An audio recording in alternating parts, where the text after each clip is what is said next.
বিশ্বের মুসলিম সংগ্রামী তৌহিদি জনতা বিক্ষোভ পরবর্তী এরপরকে আমাদের লক্ষ্য করেছেন উত্তর কষ্ট সাগরের মাদ্রাসাতুল আবরারের সম্মানিত মুহতামিম জনাব হযরত মাওলানা আশরাফ আলী সাহেব। আসসালামু আলাইকুম ওয়া রাহমাতুল্লাহ।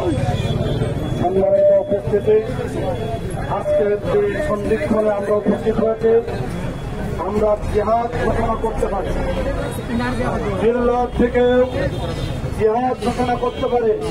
আপনারা সবাইকে জিহাদে শরীক হবেন।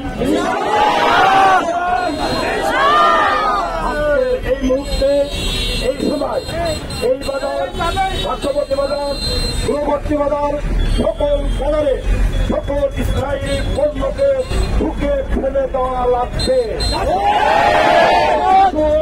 আমার মুসলিম নর-নারী শিশুরা নির্যাতিত হচ্ছে, রক্তাচ্ছে, রক্তের ভয়ে হোলি খেলছে। আমার দোকানের মানে লভ্যাংশ নিয়ে আমি হারামকে ভক্ষণ মুসলমান হিসাবে করতে পারবো না।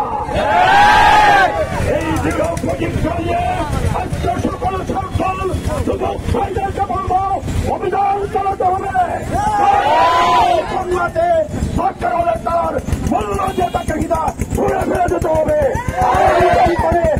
দোকানদার ভাইরা ওই জারির পণ্য ক্রয় করবো না। তবে সাবধান, কারোর প্রতি যেন জুলুম লেগে যায়।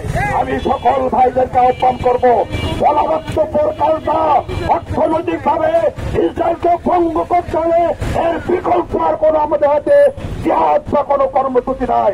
সর্বেশ করে সকল মুসলমান ভাইদেরকে বলবো, যখন ফিলিস্তিনি এবং মুসলমান নিধনের ব্যাপারে আহ্বান করা হয়, অকাতরে আমাদের চর্চা আছে, বাইরে আমরা রুখে দেবো, রাজপথকে ঘেরাও করবো, রাজপথকে দখল করবো।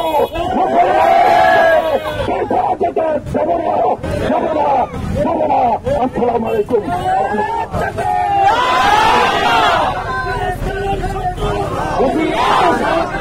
ইসরায়েল ইসরায়েলের পণ্য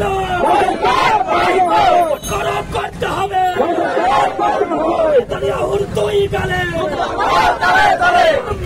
দুই গালে